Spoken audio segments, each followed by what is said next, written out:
Please join me in welcoming Yani Tseng. Yani, it is your first U.S. Women's Open since 2016. How does it feel to be back in the field? I know it's crazy. I just incredible, feel grateful, very grateful to be back. It's so different than 9 years ago. I came back here. I feel like I'm like a little kid. See all the great hospitality, the friends, and it's just a lot of things I don't. It's not familiar anymore. 9 years been changed a lot, and I'm just feel very grateful when I play the course like this and to see all new presses too. It's crazy, and I just enjoyed every step that I'm coming back. I'm just very happy that I didn't give up. That way, I'll never know this beautiful things will happen to me again. We were just up here with a teenager who got through qualifying. It's a beautiful thing about the U.S. Open. You also got through qualifying, a former world number one. What was that 36-hole qualifier like?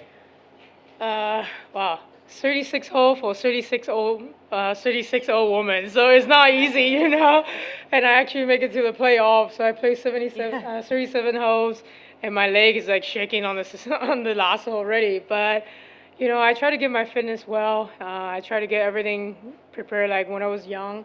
I know it's the recovery is very different, but I still I still love this game. I enjoy a lot this game, so I love the challenge every bit out there. We're going to open it up to questions. We'll start with Gary on the right. Yani, you asked for a local caddy this week. Why Yes. did you want a local caddy, and how has Dave helped you as you prepare for the Open?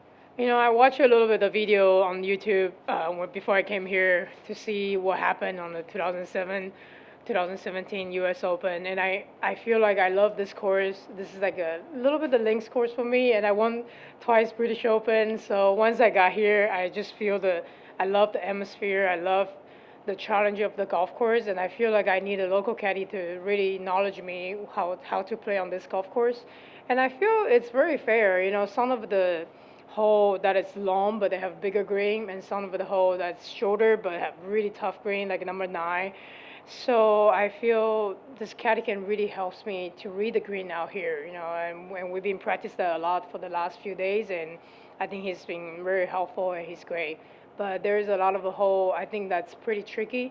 I just kind of like wants to trick yourself like to go in for the pin, but I just try to stay patient and stay focused out here. We're going to go on the left to Jill. You mentioned you're happy you didn't give up. Obviously, one at the top of your game, and then the struggles. Why didn't you quit? I know. I asked that myself a lot of times too, because I think it's very easy to quit. But I think every time I practice, every little step of the very little of the progress, give me hope. I think that hope is kind of what carries me to be where I am now. So, and every time I fell down so many times, I still back out and I keep moving forward. And I know I'm not like 20s, but I know Judy Inster won her first U.S. Open when she was 39, so I'm not far away, So, and I want to thank USGA give me this opportunity, to give myself. I can earn the spot to way back here, to give the professional or amateur this opportunity to play the USGA tournament. That's always been my dream when I was 13, and to coming back here is so different than playing my first U.S. Open and the last U.S. Open and now. I just feel like the feeling and everything. I feel like this is like the happiest ever. And can you walk us through the decision to putt left-handed? Yes. I changed lefty about like a half month ago. I've been fighting with the hips actually for like 3 4 years, and I changed so many little things and just never happened. And since that, I went to hip surgery, and I thought after hip surgery, my hip might be gone. But I didn't do the brain surgery, so the hip's not gone. So I just did the hip surgery. So I was like, okay, the hip's not gone, but at least I'm healthy. And after that, I'm like, okay, I still need to deal with this. So I find a new coach. The coach is like, why don't you switch to the lefty? So I'm like, no, that's too risk. I don't know what's gonna happen. But after a couple months, I played like really good golf, but I still putt shit. And I'm like, I'm done with this. I told my coach, I'm gonna change. I need to give myself a hope, a chance, to come back out here again. So I changed right away, and I was nervous. I don't know what's gonna happen at the first tournament. I don't know if I'm still gonna feel the fear or anything. But once I played my first tournament, my first hole, I had like three footer. I'm like, okay, this is a challenge now. But I still up there. I'm like, wow, this feels good. Like my brain is actually not that smart. Once I changed his lefty, and then everything changed. So now I still over the ball. I'm not afraid any short putts.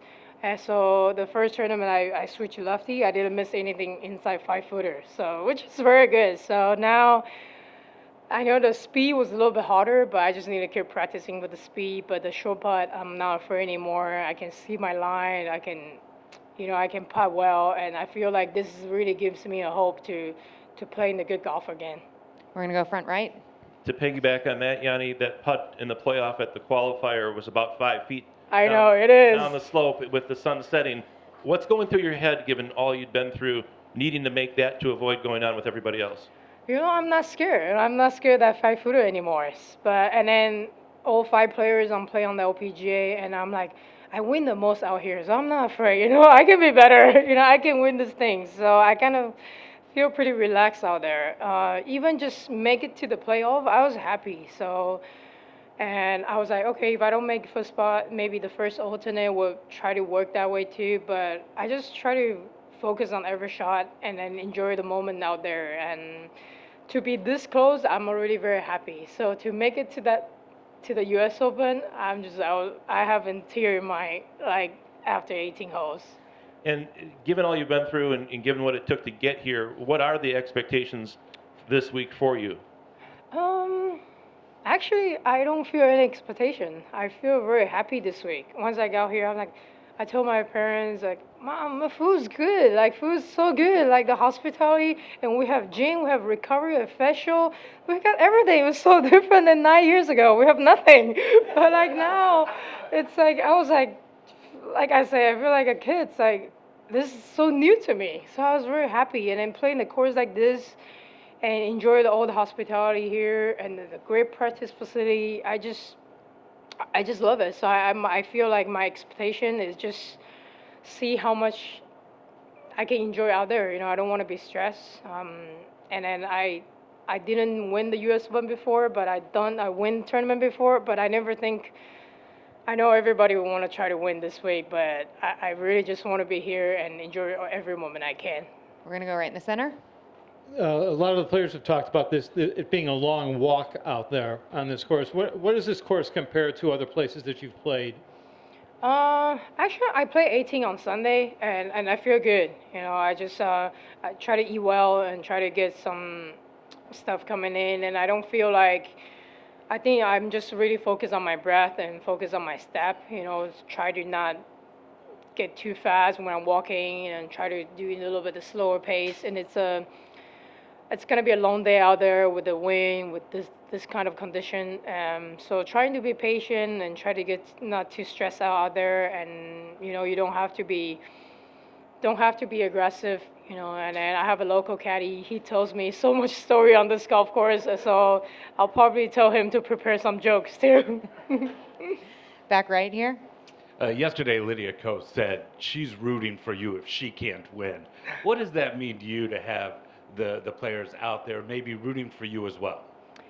Yeah, it feels great. We play 9 holes practice round together, and we've been friends for so long. Like I say, I don't have many friends out here now, and then Lydia is one of them. And like I say, if I'm not win, I'm happy to see her win. She kind of give me a lot of motivation that I want to be out here again. I want to play with all the best players out here, and with Lydia, with some other great players. I'm still learning from that, still learning from the younger players. To have Lydia besides me, and I feel very grateful, and I just want to, for what she done last year, it's incredible, and to really growing up a game of a golf, and I think that's what we want to do right now. We're going to go left, and then we'll stay left with Sean and Brody. Before you came in here, there were 2 young amateurs, and one of them said that you're the GOAT. Oh, thank you. When you How old are they? They even know me? Okay. When you hear something that something like that from a younger generation? How does that make you feel? Wow. I actually heard that last week too from one of the players, and I feel it's a very big honor to hear from them, especially how young they are. And I was surprised they still know me, and you know to standing out here. You know, I want to tell them, give them the hope too. You know, it's the old lady still can do it. You know, I didn't give up even after 9 years. You know, they can do the same thing as me. You know, like enjoy out here, enjoy on tour, and do the best they can, and they're gonna find out a lot of beautiful things will come. Sean? Uh, are you able to narrow down and pinpoint like the lowest point for you on the journey? I know this is you There seem is so very many happy. no low points, so I don't. It has been quite a journey, but I think this journey it's not like standing here. It's not just about tournament. It's a journey. It's a growth. It's a gratitude. It's everything that I have coming from the not just 9 years. It's like my last win is like 2012, I think. It's quite a long time ago. But like I say, I love this game. I don't know where that passion comes from, but every time I fell down, I feel like I need to get back up. You know, I need to do this. I don't know who I'm proving to, but maybe I want to prove to myself too. I want to see what I can do. I want to bring out the best version of myself, and I didn't know if that's winning another tournament or that's be like top 10 for another tournament. I don't know what the outcome will come, but I feel once I can bring out the best version of myself, and I feel um, that, and I feel that's it, you know. Like I feel that will be very good. And then the person that you cite as putting the putting switch into your brain, is that Brady? Yes, Brady Riggs. Okay, yeah. Yeah. At no point you called him crazy? Yeah, I'm crazy too, so we're a good match. Just two more, Brody, then Rob. I mean, to bounce off that, you know, we see how grateful you are to be here right now. I'm curious, during those times, what was the feeling you felt? Was it sadness? Was it anger? I mean, what was the main feeling?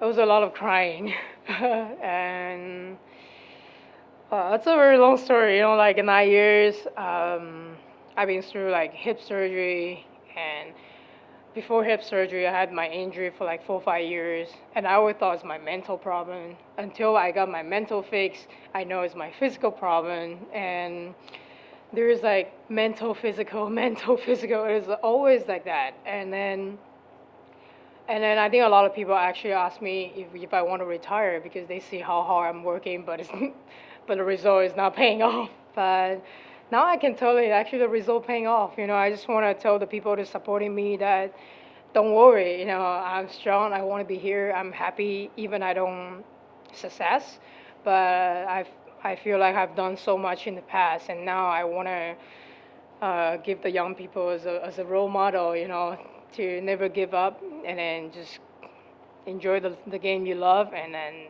the good thing will happen, like I say. Last one here. What stories has your caddy told you about this place, and what advice has he given you about how to handle Aaron Hills? Yeah, he told me a lot of plays that don't go. I'm like, don't tell me a negative things. Like, he's like, no, I'm not telling you a negative. Like, if you hit there, you might go in the water. I'm like, no, I don't want to hit there. I want to hit left. I don't want to be here. So, but the great story on number 9, he told me it used to be a 19 holes. So, like, everybody, that's why they make so hard because they want to kind of a little bit of gamble after 18 hole. And the clubhouse was supposed going to be there, like all the story, and he was showing a lot of green reading with other players, and he was asking me, is that okay if I share? I was like, yes, please share everything to everybody, you know, like, and so he's great, and I feel like he's really give me a great knowledge out here, and then he's very, kind of keep me in good positive, like good vibes, always have a good vibe, so I think that will help me this week a lot. Well, Yanni, we're so glad to have you back in the field. Good luck this week. Thank you, appreciate it, thank you. Thanks, Julia. I am.